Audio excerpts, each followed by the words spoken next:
Hello everyone, welcome to Java Tutorials. In this session, we'll look into how we can pass objects as a parameter to a particular method. So far, what are the programs we have done? If a particular method requires some parameters, we have passed only simple types of parameters. So what are the basic data types are there? It might be the parameter, it might be of type integer, or it might be of type float. Okay. However, at the same time, the way we are saying we pass a simple data types as a parameter, we can also pass objects as a parameter to a particular method. For example, let us consider we have a class test. Okay. And in this class test, there is one method called add. Let us say a return type, whatever it may be the void. Now this add method takes one input parameter, and that parameter is the object. Maybe it may be the object of the same class, or it might be the object of some other class. So this is how we can pass an object as a parameter to particular method. Let's try to evaluate this. What we'll do, we'll create the same class test. And in this class test, we declare two variables of integer data type, int a comma int b, or simply int a comma b. We'll have one constructor, and through that constructor, we will set the values of a and b. And in method add, we will display the output as a plus b. Okay, so let's try to create the program on this. The editor which I am using is a gedit. There are a number of editors. You can use any of your choice, but as a starter, do not use NetBeans or Eclipse, as this is just a starting. It's a code for the beginners. Preferable you use the basic editor. So first, let me reduce the font of this. It's quite big. Just a second. And I think 24 is sufficient. Okay. So we create a class test. So we'll declare this as public class test. And let me save this first. So I should save it in my parent folder, and I will rename that as let's consider it's test.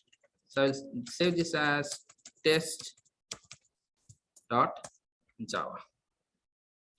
Okay, my parent folder over here, and let me just list the contents. Yes, we are having test.java.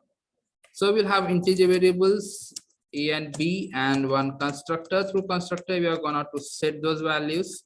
So it's a default constructor. No, not default constructor. We'll create a parameters constructor, int x comma int y, and then we can say a equal to x and b equal to y. So we have initialize the value of a and b. Then as shown over here, we'll have one method called add, and to this method we'll pass the object of the same class as a parameter. So let us consider we create a method add, void add, or let me write public void add. That would be more better. Public void add, and to this the parameter will be object of class test. So then here we can say system.out.println sum equal to, we're just printing the sum, no? So sum equal to t.a plus t.b, or it's a little bit bigger one. So what we'll simplify this, we'll declare some variable as int k, and then we'll say k is equal to t dot a, that means object t variable a and t dot b. And then here we'll just simply display the value of k.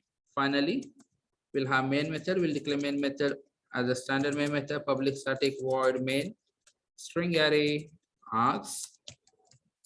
And here, first we'll create the object of class test. So let's consider test p equal to new test.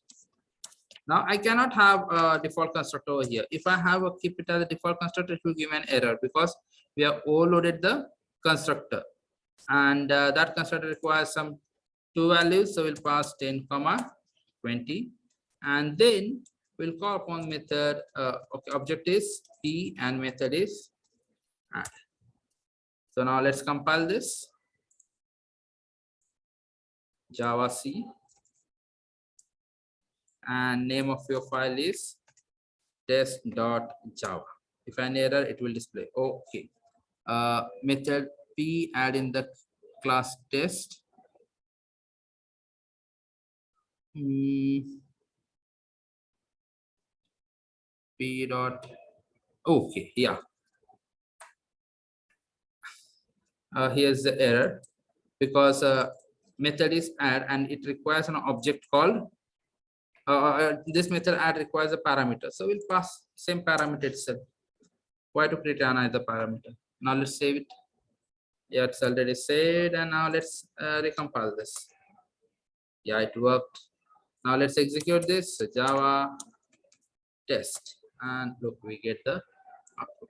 What happened basically here is we have created object p, okay, of class test as test p equal to new test, and then we are calling the method add, okay, by using object p. But this add, it requires one object of class test. So either you can have the same object or else you can have some other object also. For example, let's consider I declare a test q. I'm creating another object and write over here new test. Let's consider 50, 30. And now I call upon method p dot add. I'm using the method p, but I'm passing the object q. Okay, object need not be the same. It can be different also, but it should be of the same class. Look, it got compiled. And now if I execute this, it will even execute. That's it. So basically, to summarize what we can say, the way we pass simple data types as parameters, you can also pass objects as parameters. Okay. So that's it for this session. In the case you have liked it, then hit like and subscribe. Thank you.